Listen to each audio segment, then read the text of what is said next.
year's edition of lectures being delivered by Professor Dapo Akande. Yesterday, Professor Akande talked to us about law of immunities and why we need immunity. Today, we're going to hear about the fourth subject of immunities for violations for prosecutions, violations of international law, domestic courts. And we can't wait to use Dapo to Lord. Very much, Sarabi. One of the tricky things when we're delivering a course of lectures that in respect of which there are no exams, no assessment, and when it's a course of lectures, not just one, is that you then worry about whether people will return on day 2. So thank you for those of you who are returning on day 2, and for those who might be coming for the first time on day 1, thank you. Similar dilemma, do I stick with the tie or do I not? Sandy has abandoned me today, got no tie on. But I see that I have 2 people who didn't have a tie on yesterday have joined by count. So thank you very much for that. Regular tie and a bow tie. So yesterday I tried to sketch out the contemporary relevance of the topic of immunity in relation to prosecutions of state officials for international crimes.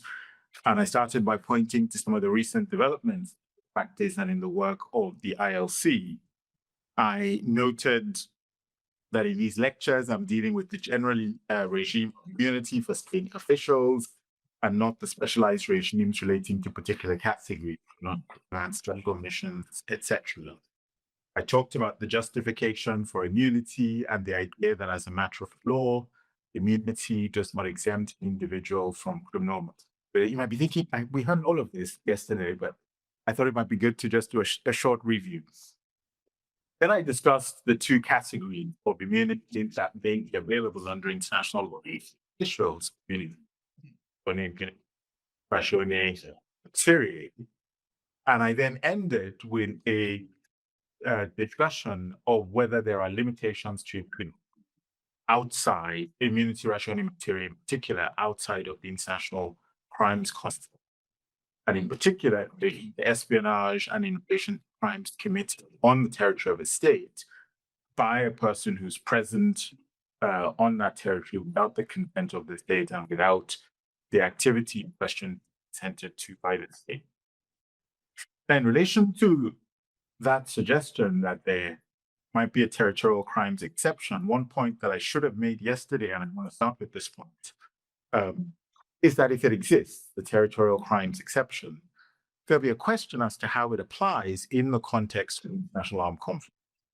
In that context of international armed conflicts, it will necessarily be the case that the members of the armed forces of one state will be present on the territory of another state without the consent of that other state, and they will be engaging in acts that would ordinarily amount to crimes under domestic law, killing people, including, and if we can just stick to this, killing members of the opposing armed forces on the territory, things that would ordinarily amount to murder. So if there is in fact no immunity in that category, the question is, how does one deal with this kind of situation of armed conflict? That's important to recall that the killing of soldiers will be murder under domestic law, even though it will be lawful under international humanitarian law, the law of armed conflict. And so one would then need to take account of combatants' immunity or belligerent privilege as provided for in international humanitarian law. So this is the rule that provides that members of the armed forces may not be prosecuted merely for taking part, may be prosecuted for acts which are lawful acts of war. So if they're acts of international crimes, it falls outside, but international law forbids a state, even a state that's a victim of aggression, even that state is forbidden by international law from subjecting members of the opposing armed forces to prosecutions for things taking place on its territory, where they are lawful acts of. Now, there are 2 terms for describing this, and I've already used them somewhat interchangeably: combatants' immunity, belligerents' privilege. And the fact that we have these 2 terms suggests that it's not entirely clear whether this rule of international law that forbids prosecuting the forces for lawful acts should be regarded as an immunity, like the immunities that I've just been speaking about, or should be regarded as a substantive exemption from responsibility. Now, if you look at Article 43, Paragraph 2 of Additional Protocol 1 to the Geneva Convention, so Additional Protocol 1 of 1977, Article 43, Paragraph 2 says that combatants, and I quote, it says, have the right to participate directly in hostility, suggesting that this is a substantive right. Now, while this is the case, I doubt that any domestic law will actually reflect this rule as a rule of substantive law. It will say, well, there's the law of murder. The law of murder excludes combatants who are, exercising that right.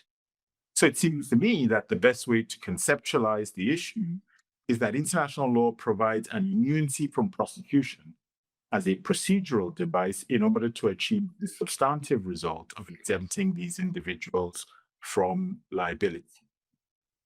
And so in that sense, this may be regarded as one of those special rules of immunity. A special rule also because, for example, I don't think that rule provides for the possibility of waiver.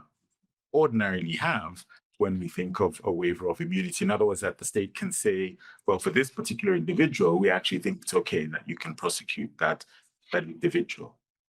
So all to say that actually, when we're thinking about this relationship between general rules and special rules, in the context even of the exceptions as well, or the limitations, some regard needs to be had to other areas of international law, particularly the law of armed conflict, with regard to how it deals with prosecution of individuals. Now, in today's lecture, I'm addressing the question of whether state officials continue to be entitled to immunity under international law when it is sought to prosecute them in domestic courts of a foreign state. Dealing with domestic courts today, and tomorrow I'll be dealing with the issue of immunities, which is sought to prosecute officials in international law tribunals.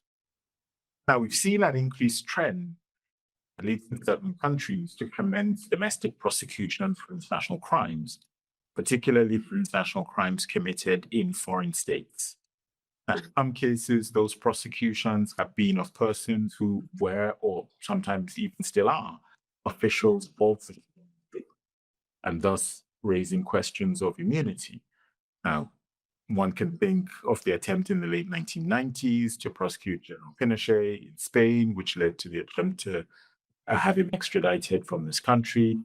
In the early 2000s, attempt to prosecute in the domestic courts in Belgium, the then Israeli Prime Minister, Ariel Sharon, then head of the Israeli forces, Amos Yaron. And then more recently, a number of prosecutions in German domestic courts of Syrian officials, or persons who were at the time when the acts were committed, Syrian officials, as well as an attempt to prosecute in France, Bashar al-Assad, which that indictment was first issued when he was head of state, and then there has been a decision after he has stopped being head of state. Now, all of these prosecutions are in some ways premised on the inapplicability of immunity under international law. So let's now examine whether those immunities that we discussed yesterday, whether they apply to the kinds of offenses. I want to start with immunity ratione materiae. So this is the immunity that attaches to the official acts of the agents of a state. I mentioned that in the work of the ILC on the topic of immunity, I mentioned that this issue of immunity ratione materiae has been particularly controversial. And the reason it's been controversial is because of this question of whether international law provides an exception in cases of prosecutions for international crimes. They said the ILC has been divided on the issue, was unable to reach a decision by consensus. When the issue came up at first reading, the majority of the commission was of the view that the draft articles should have an exception for immunity, the case of immunity ratio immunitarian, case of prosecutions for international crimes, the Commission resorted to a vote, 21 votes in favor of the exception, 8 against, 1 abstention. States in their comments on the ILC work in the 6th Committee of the General Assembly, the 6th Committee, were similarly divided, some supporting the ILC's conclusion, others opposed to what was then in draft Article 7, as the numbering was at that time. Now, when the Commission returned to this issue on second reading last year, the Commission decided to retain the exception, but some important changes were made. So some important changes were made. First of all, the Commission added 3 more crimes to the crimes that was listed on first reading. So the last 3 crimes that you see there from I, aggression, slave trade, were not included based on first reading and included. Secondly, first reading, the Commission defined the crimes by reference to a list of treaties that was included in an annex. And that annex included a number of treaties, but most prominently, the crimes were defined by reference to their definition in the ICC statute. On second reading, that annex was removed, and the draft article now simply says, as you see, that the crimes are as defined according to the applicable rules of international law. With regard to the list of crimes, it should be recalled that actually the Commission was caught in.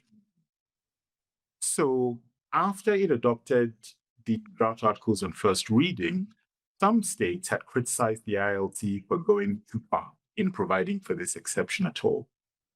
But actually a number of states, and not a small number, had criticized the Commission for not going far enough, because in their view, the Commission had not in fact reflected all the crime with respect to which there could be an exception to immunity. And in the Commission, actually, there had been that same discussion as well. And as far as aggression was concerned, the crime of aggression was concerned, there's an important development between first reading and second reading, because first reading was 2018, second reading last year and this year. Of course, in between those two things, had the Russian invasion of Ukraine and the attempt to create a special tribunal on the crime of aggression for Ukraine. And that attempt to create that special tribunal actually resulted in some important state practice in this regard. Important in the sense that some of the states that had criticized the ILC on first reading for having the exception at all said this exception doesn't exist as a matter of international law. Some of them supported the creation of the special tribunal for the crime of aggression. They argued that the tribunal should not be an international tribunal, that the tribunal should be one which is exercising the domestic jurisdiction of Ukraine. But of course, in so arguing that there should be a tribunal that exercises the domestic jurisdiction of Ukraine, that's prosecuting for the crime of aggression, that tribunal would necessarily be prosecuting persons who are engaged in official acts, and therefore the issue of immunity ratio immaterial would, of course, come up. And many of them didn't actually spell out how their position in support of the special tribunal for the crime of aggression was consistent with their view that there were in fact no exceptions to the to immunity ratio immaterial. Now, when you look at what the statute of the special tribunal actually provides for, so the statute is a bilateral agreement between Ukraine and the Council of Europe, but it was negotiated in a process that involved 40 states or thereabouts. And then the statute is supported by this enlarged partial agreement that I said was adopted just in May this year. Article 1 of the statute of the special tribunal says that the jurisdiction of the tribunal, and I quote, is based on the territorial jurisdiction of Ukraine. That's Article 1. And then Article 23.4 provides that functional immunity shall not apply before this special tribunal. So definition, we're talking about no functional immunity with regard to the crime of aggression. So that was something that the Commission, of course, the ILC, had to take into account on second reading. Now, on second reading, the Commission again resorted to a vote on draft Article 6. So slightly increased support for the provision, 23 in favor, 4 against, and 3 abstentions. There's one development which is, a bit similar to our ties issue, because there was at least one person who voted in favor on first reading and voted against this time around. So I don't know whether this is like people who wore ties, just people who didn't wear ties yesterday and are now wearing it today, but there wasn't necessarily consistency even in relation to the same individual. So slightly increased majority. Now, I should note that there are two things actually that have allowed the Commission to make progress on this issue. So first of all, most people in the Commission are of the view, and I think the Commission as a whole actually is of the view, that it should recommend that the draft articles be adopted on the basis that it may be a treaty. So the recommendation will be to the Sixth Committee that in appropriate time, the Sixth Committee consider using the draft articles as the basis of the treaty. Now that's highly significant because it means that the Commission can say, we are not the last word, and it's up to states to make the final decision on this issue. And that then means that members do not have to take deep action as to whether or not provisions represent codification of existing law or whether they're progressive development. If the idea is that it should form a treaty, then you will need to actually decide that question. And indeed, some, and even many, a good number of members who voted in favor of draft Article 6 are of the view that it is progressive. So it's not the case that when I say 23 people voted in favor, that they take the view that all 23 take the view that it reflects custom international. Some of us do, I'm in that camp, but others don't necessarily take that view. The second thing that has allowed the Commission to make progress is that the Commission has developed a part of the draft articles. In fact, it's the part that contains the majority of the provisions. It's part 4 that deals with what are called procedural guarantees. So part 4 deals with sort of procedural rules that a state should apply when it is faced with the issue of application of immunity. So these are procedural rules relating to examination and determination of immunity, questions of notification, how it's invoked, waiver, dispute settlement, those kinds of issues, possibility of transfer of proceedings. And that part as a whole is intended to avoid tensions when issues of immunity actually arise. I mean, this is something that we see all the time in international. Can't agree on the substantive rules. You say, well, I've got an idea.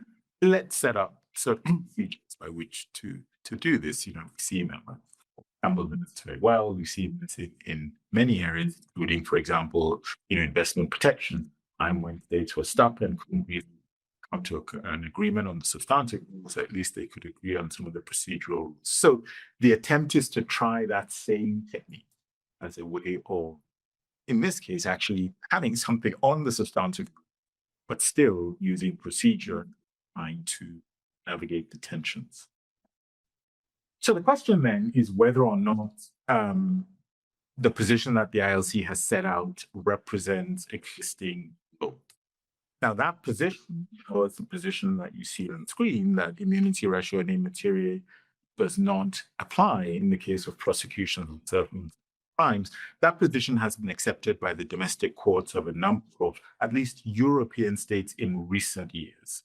So if you just think in recent years, the decisions that I mentioned earlier, whether we're talking about Pinochet or the decision in Germany more recently, the decision of the French Court de Cassation just last year with regard to Bashar al-Assad, the conclusion there was that there was immunity when he was in office, but not immunity ratio once he left office.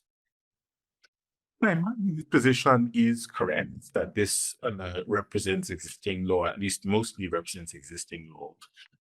But the question is, how do we actually reach this conclusion, and how may we justify it? How may we sort of think about how this conclusion fits in with, if you like, the grain of international law more generally?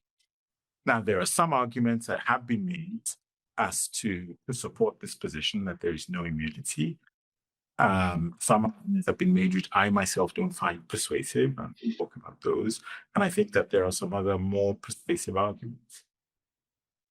In doctrinal terms, I think one might ask, if this is supposed to be a rule of customary international law, is there sufficient practice to ground such a rule of customary international law? Now, one of the difficulties, I think, with the ILC's commentaries to the draft article on first reading was that it sought to explain the lack of immunity on the basis of what was described as a trend with regard to recent prosecutions. So basing it mainly, though not exclusively, on some of these cases. And of course, the argument was made that this was partial, it wasn't universal in terms of geography, it was a few states, other states had opposed it, those kinds of arguments. But in my view, draft article 6, what is now 7 until this year, not only reflects customary international, but some of its provisions also represent the best interpretation that can be given to widely ratified and in some cases universally ratified treaties. So in addition to there being sufficient and long-standing practice that indicates that immunity ratios apply to the range of crimes that you see here, I think there are also important reasons, principle, why this conclusion is correct. So with regard to practice, I think the emphasis on the cases that we've seen in the last couple of years is wrong. It's inapposite to just rely on those cases. I think it's important to recall the practice at the end of the Second World War. So national prosecutions of state officials, for instance. And here I'm not speaking about the prosecutions before the International Military Tribunal, Nuremberg, law, but actually there were national prosecutions of foreign state officials, including members of the armed forces that took place in Europe and in Asia for war crimes and crimes against humanity in particular. Now, all of these cases proceeded at least implicitly on the basis that the states concerned were entitled to prosecute people who were the officials of other states for acts that were committed on behalf of that state. Now, it is sometimes argued that because in many of these cases, immunity was not considered, it wasn't actually raised in the domestic proceedings, so it's sometimes argued that because immunity wasn't raised, that these cases are not relevant to the question of immunity ratione materiae for international crimes. But in my view, that can't be correct, because what you had in those cases was that the foreign state taking that it was entitled to exercise jurisdiction over an official of a foreign state, so forum exercising jurisdiction over the official of a foreign state, with respect to acts that it was asserting were committed on behalf of that foreign state, and which it argued were international crimes. And that's not just practice of those states, it's also an expression of opinion juris that they are entitled to exercise that jurisdiction. Now, it is not for the state that takes the view that it is entitled to exercise that jurisdiction, or that extended jurisdiction is permissible. It's not for that state to then raise the question of immunity and then say, oh, and by the way, immunity is not a bar. So this is the argument that's sometimes made, that because immunity is not considered, immunity, of course, is normally raised either by the defendant or by the state of the defendant. But at a minimum, you have the practice of the foreign state in seeking prosecution and in taking the view that it is entitled to exercise that jurisdiction. And so in the absence of contrary practice, then the rule of customary international law can fall. Now, of course, states were well aware of the rules relating to immunity. So states were well aware that international law does in fact accord immunity to state officials in relation to acts carried out in the exercise of official capacity, but they nonetheless chose to bring those prosecutions. And other states even challenged that exercise of jurisdiction. So, in my view, at that time, actually, a rule of customary international law already formed that states were entitled to prosecute officials of other states for international crimes, even in circumstances where they otherwise have been entitled to immunity. Now, of course, it's true that a number of states, including some of those states that prosecuted individuals, a number of states have more recently questioned whether that rule, in fact exists under customary international law. But if we accept that a rule creating the exception had already formed at the end of the Second World War, it would be for those states that were subsequently questioning the exercise of jurisdiction, and for them to show that there's general practice supported by pene juris, which is sufficient to change the law and to remove that exception. Now, moving from customary international law to treaty law, in my view, the exception to immunity ratione materiae, at least in the case of some of these crimes, is also reflected in widely ratified treaties. So there are a number of crimes, not all, but there are a number of crimes where a treaty creates the international crime. That crime is explicitly directed at, or implicitly directed at, the conduct of state officials or those who act in the exercise of official capacity. And then the treaty provides that other states may, or in certain cases actually must, exercise jurisdiction over the person who has committed that crime. And in these cases, the rule of immunity ratione materiae, in my view, cannot be taken to continue to subsist. So the treaty that provides either a permission or an obligation for states to exercise jurisdiction over those crimes necessarily removes such immunity were it still to exist. And to take a contrary view would actually be to render those treaty provisions entirely or almost entirely redundant. So the easiest case is the Torture Convention. It defines torture as the intentional infliction of severe pain or suffering at the instigation, So it defines torture as the intentional infliction of severe pain or suffering, and then I quote, when such pain or suffering is inflicted by or at the instigation of or with the consent or acquiescence of a public official or any other person acting in an official. And then the treaty provides in its jurisdictional provision, Torture Convention, it envisages that states parties must legislate to ensure that all acts of torture are offenses under its criminal law, and that in situations where an alleged perpetrator is present on its territory, that state will either prosecute or extradite the individual to a state where he or she will be prosecuted. So since the offense of torture is limited to acts committed in an official capacity, the extraterritorial prosecution can only occur in circumstances where immunity ratione materiae is ordinarily applicable. However, the application of immunity ratione materiae would deprive the jurisdiction provisions of the convention of practically all meaning.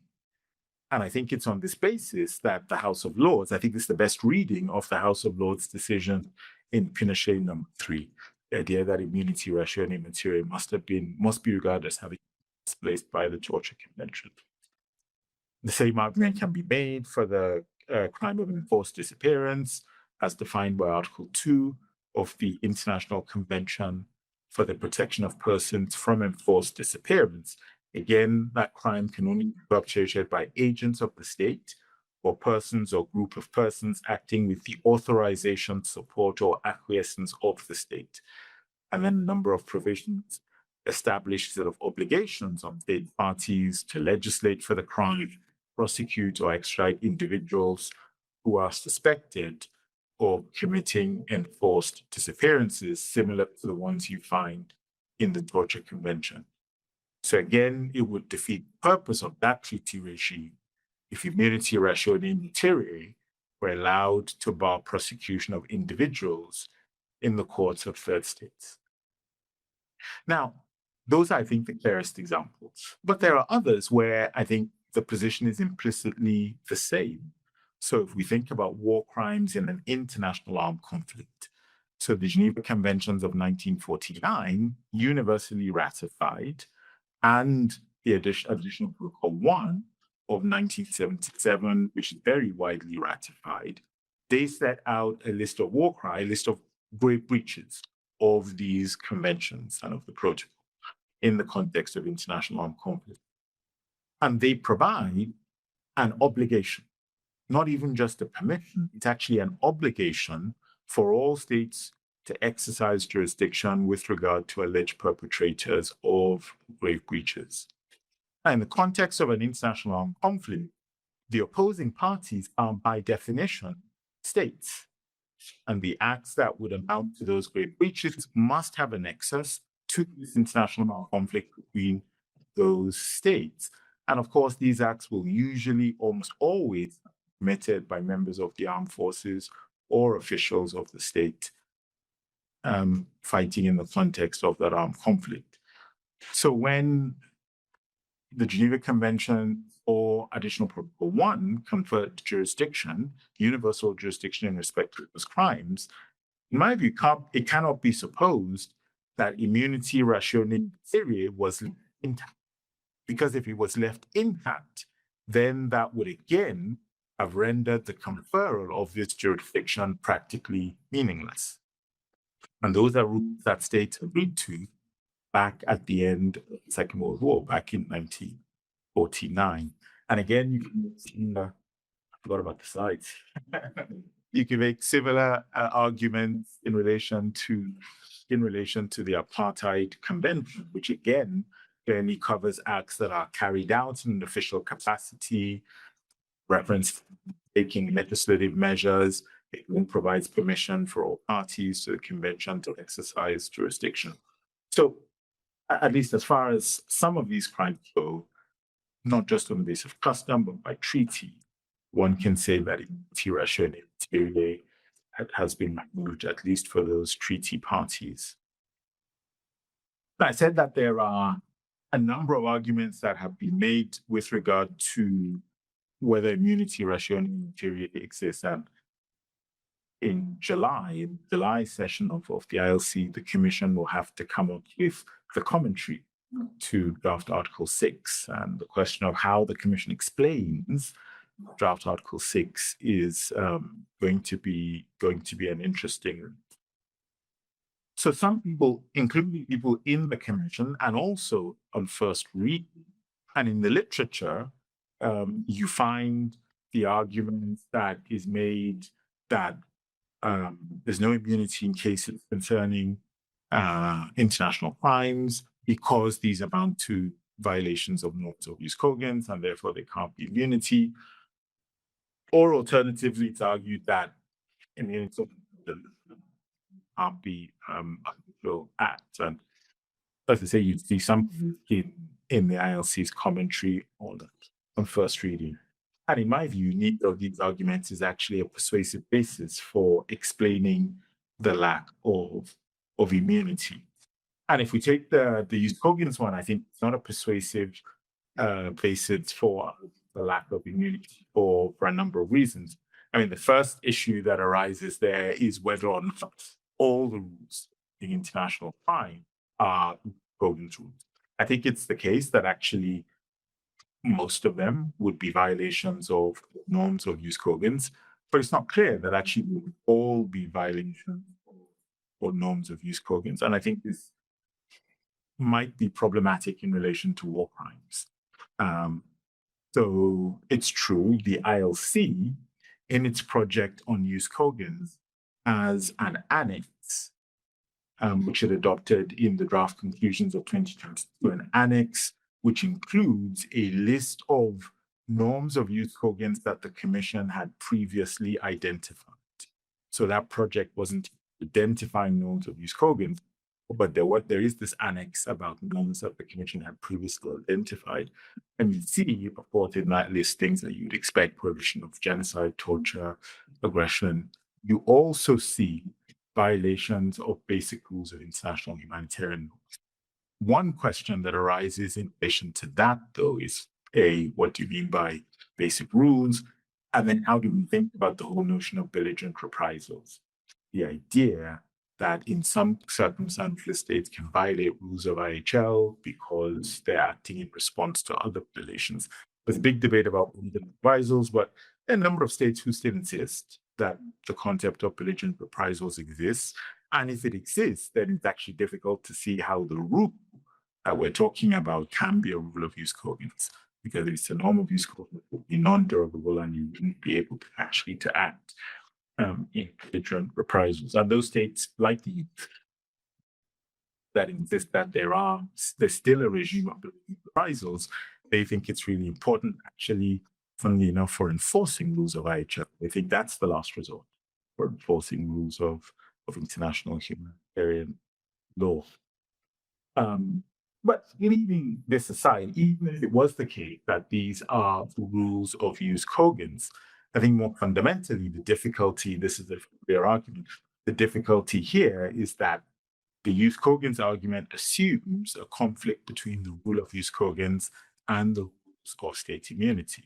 So this argument has also arisen with regard to the immunity of the state and with regard to immunity of officials in civil proceedings. So conflict of normative hierarchy in the sense that if you have a norm of use cogents, it has higher status, and then it will prevail over any other rule, and it would therefore prevail over rules of use cogent, over rules of immunity that are not use cogents. But that argument has been rejected by a number of international tribunals, including the ICJ, in my view, correctly, in the jurisdiction of immunities case. The basic point being that the rules of state immunity are procedural rules, whereas the norm of use cogents is a substantive rule, and there is not, in fact, a conflict. I know a number of people have some difficulty with that, sometimes called procedural substantive divide. But I mean, the reasoning is simply that the norm of use cogents in question is the prohibition of the crime. And that norm of use cogents is directed at the state or the individual that is alleged to have violated the prohibition of the crime. The norm of use cogent is not directed at third states who are asked to prosecute the crime. So for there to be a conflict, you would have to show not just that the norm of use cogents prohibits the crime, but that actually there is a use cogents norm that also requires third states to prosecute. That has to be cogents norm, one that requires third states to prosecute, or in the case of civil cases, to provide a remedy. But of course, even though there are in fact cases that require prosecution, you would have to go the extra step to actually establish that those rules that require prosecution are in fact norms of use cogents.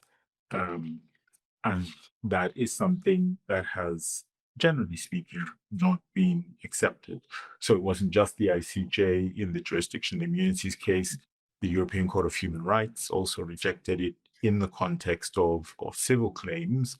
House of Lords in this country, Jones in Saudi Arabia, the Canadian Supreme Court, Kazemia and Iran, and other cases. So in my view, that argument is not persuasive. And of course, if it was correct, it wouldn't apply actually just to immunity ratione material. If that argument is correct, then it would be an argument that actually applied also to immunity ratione personae, because there would be no basis for making that distinction to normative hierarchy, unless you said that the rule providing for immunity ratione personae is itself a use. If that was the case, then there might be a reason for distinguishing between the two, but otherwise it's hard to see the distinction. And the ICJ's arrest warrant case, though it wasn't considering the use cogents argument, but by rejecting that there was an exception, implicitly it could not have been accepted. They use Kogan's argument. So the second argument that I said I don't find very persuasive, the argument that when an official commits an international crime, those are acts that should not be regarded as official acts and therefore fall outside of the scope of immunity ratio material. Again, in my view, there are a number of problems with this argument. First of all, these are acts which are typically carried out under color of law, so they're for state purposes rather than private purposes most of the time. Secondly, the argument actually defeats the very purpose of immunity. The reason that international law accords immunity is precisely to prevent the courts of other states from determining whether acts are lawful or unlawful. And it's important to remember that the point I made, that saying that the official is immune doesn't mean that the act is lawful. It means that the court is unable to determine the legality of the act. So to assert that if the act is unlawful under international law, there's no immunity, actually is to undermine the very purpose of the doctrine of immunity. Another consideration in the context of criminal cases, important one, it's actually the one I have first, there is that immunity must be decided at the outset of the proceedings, including criminal proceedings. So the argument that there's no immunity where an international crime has been committed requires the court at that preliminary stage to say something as to whether the act has been committed, whether it's unlawful, which is, of course, the very question that is for the court on the merits. And that's particularly problematic in criminal proceedings because of the presumption of innocence. So the alternative then is to say, well, the court should presume that there has been the commission of an international crime and then to proceed on the basis of a lack of immunity, but that would be inconsistent with the human rights of the defendant. And then for purposes of state responsibility, it's important to maintain that these are state acts, that the state is, because the state is only responsible to the extent that the individual is acting in their capacity. The state is only responsible where it is an official act. So unless one says, well, it is an official act for state responsibility, but not an official act for state immunity, it's hard to see how the argument succeeds. And then, of course, the point that I have been making, that some international crimes are actually defined by reference to the fact that they are official acts. So for those crimes, it would actually be, I think, impossible to say that they are not official acts.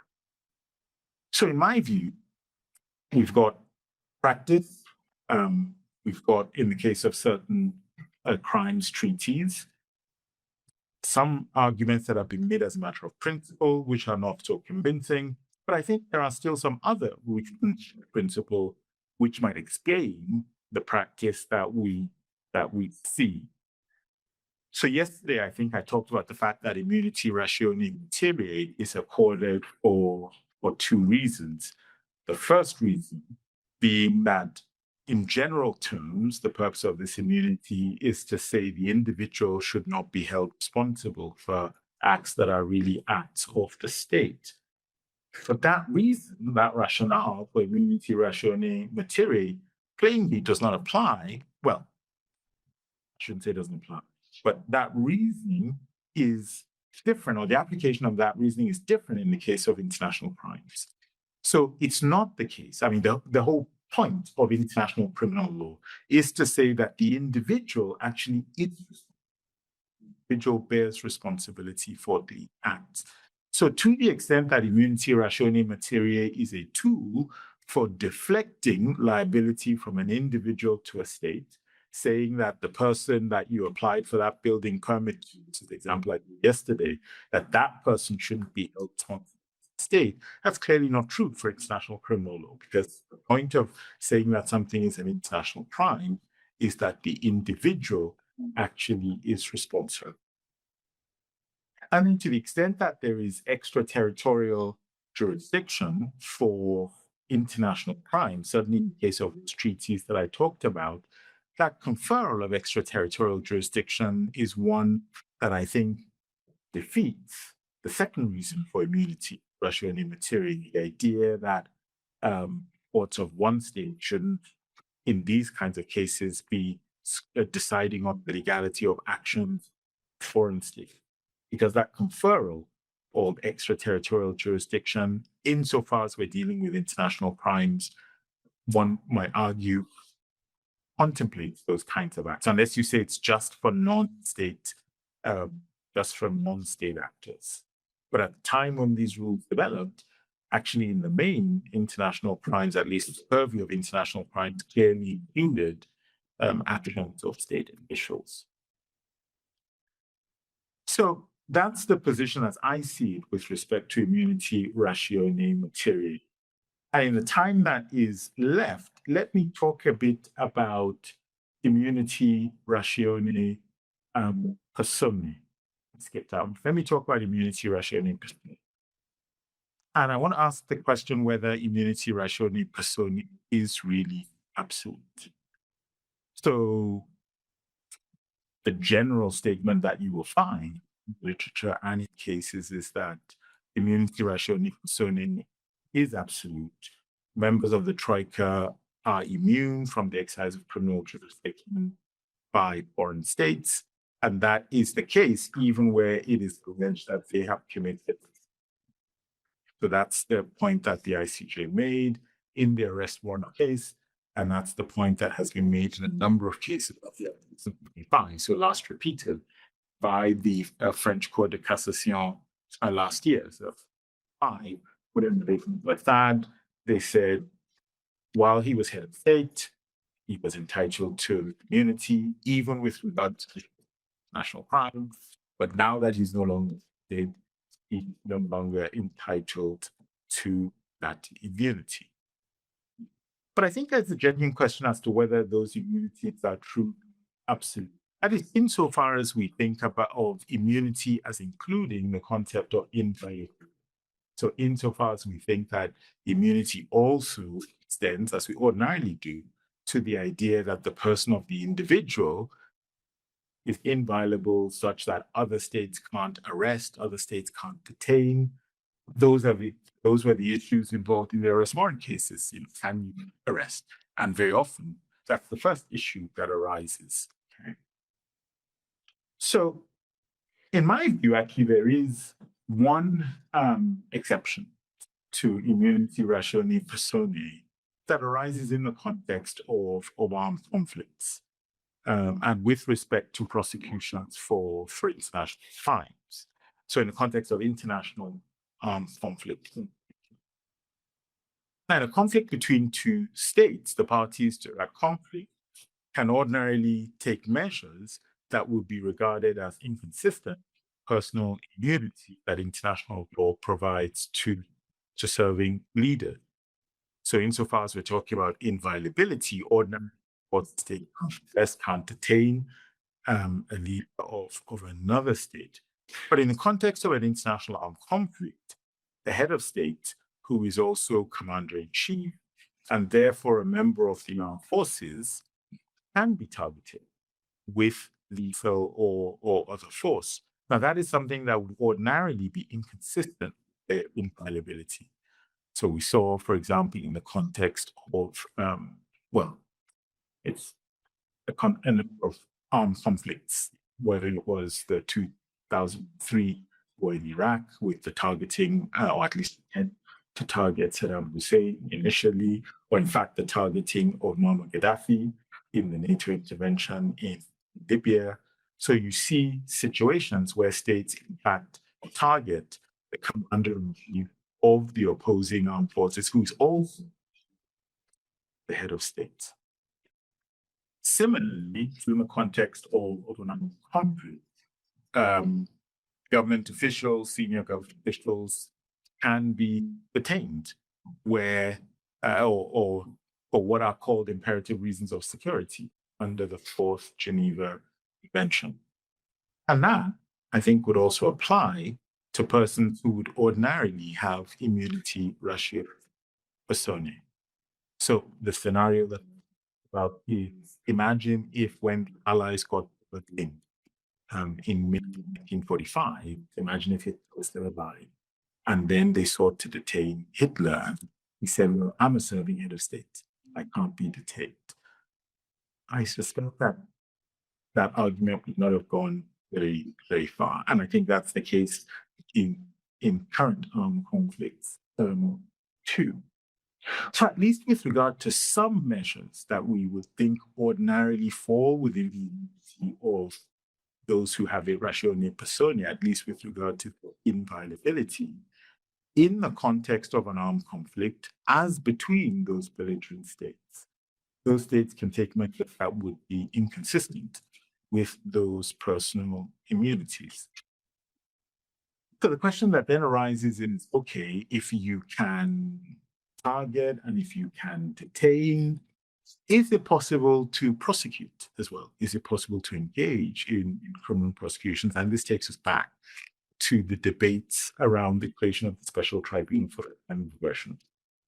One of the most difficult issues with regard to the Special Tribunal was the question of ratione personae. So I've spoken about how they dealt with immunity ratione materiae. That was actually never in doubt because, if immunity ratione materiae applies, then of course, why are you creating this tribunal?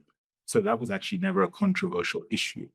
But the question of whether immunity ratione personae, that was in fact very controversial.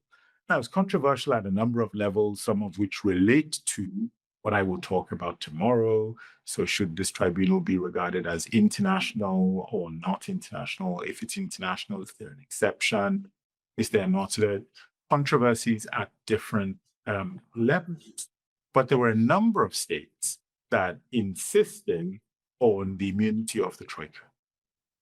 And in fact, the statute of the Special Tribunal at least provides for non-prosecution, shall we say, of the Troika. And that's interpreted differently by different people, but it's quite clear in providing that insofar as it's a member of the Troika, that prosecution shall be suspended until the person no longer holds that office or case of a waiver.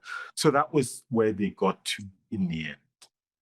But a number of states actually wanted to provide for prosecution even of serving members of the Troika. And the question is, what would the basis have been for that? Now, some of them would have wanted to do it on the basis that this was an international tribunal, and in international tribunals, this kind of immunity doesn't exist. But one argument that I think could have been made is that as between belligerent states, even prosecutions so just as between the belligerents, that prosecution of the serving head of state or another state is permissible, at least during the armed conflict. And at the time towards the end of the Second War, when they started to consider what would happen with regard to prosecution, that was the view that was actually taken in some of those discussions. So in 1944 and 1945, the UN War Crimes Commission discussed placing criminal charges against Hitler and Mussolini. It actually discussed the question of immunity, and it rejected its applicability. Now, one of the arguments that was relied upon at that time was that immunity was an accepted principle in time of peace for reasons of expediency and courtesy, vital to peaceful intercourse between nations. But it was argued that immunity ceased to exist in time and that it could not be maintained for the benefit of the aggressor. And so reference was made to the historical practice that you see there. So the detention of Napoleon I and III, reference made to King Leopold of Belgium. I have to confess, I actually don't know what happened to King. Maybe somebody does. So when we have Q&A tomorrow, that will be my question, and I'm hoping that somebody will give me an answer. I've not really looked it up. Rudolf Hess. So they said these were evidence that immunity did not exist in wartime. And then the question that would then arise is, okay, if that exists in time of armed conflict, what happens at the end? So does that mean that once the conflict ends, the prosecution then has to end? Now, clearly, at the time they were discussing this in the Second World War, their view was we would initiate the prosecution, and that those prosecutions would carry on after the war. So that was their view at the time.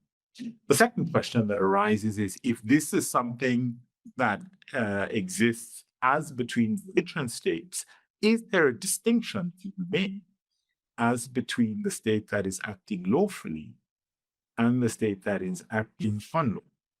So in other words, is this something that is available for both sides? And that's a tricky one. Now, you can see that here they talk about it couldn't be maintained for the benefit of the aggressor. And this is interesting because this is pre-UN Charter discussion. And so it's interesting to see that they were thinking about it actually in those terms as well. And I think one argument that could be made is that although the power of prosecution, including power of the victim state to prosecute, arises because of an armed conflict, the belligerent state can only act lawfully under the law. That only the belligerent state, acting lawfully under the law of the use of force can benefit from that power.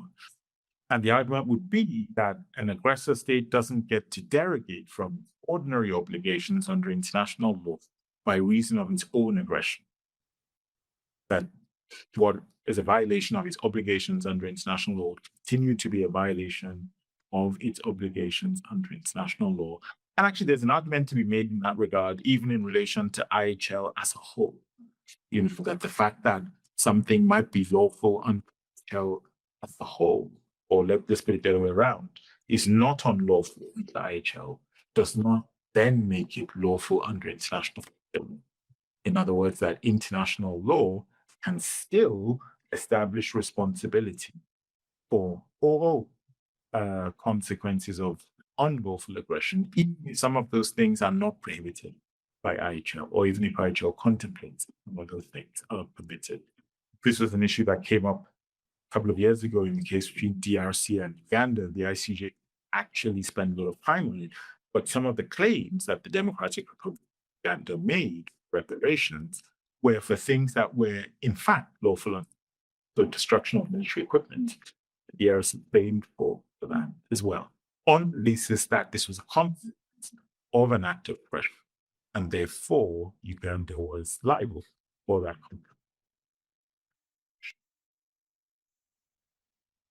So, to summarize, what I've tried to do is to talk about whether there is immunity, even in cases where there are international, where there's a prosecution in domestic courts for international crimes. My argument is that under customary international law, to some extent, under some treaties, immunity ratione materiae ceases where there is prosecution for international crime. I looked at some of the arguments in favor of that position. I think some are more persuasive than others, to put it mildly. And I think there might even be some ground for questioning the absolute nature of immunity ratione personae, but just as between belligerent states in relation to prosecution brought by the victim state. Well, there'll be lots of questions on this tomorrow, but it's 2:00, so time to stop today. Thank you, Dapo, as ever, for the precision and clarity with which you've cut through these issues with conceptual confusion.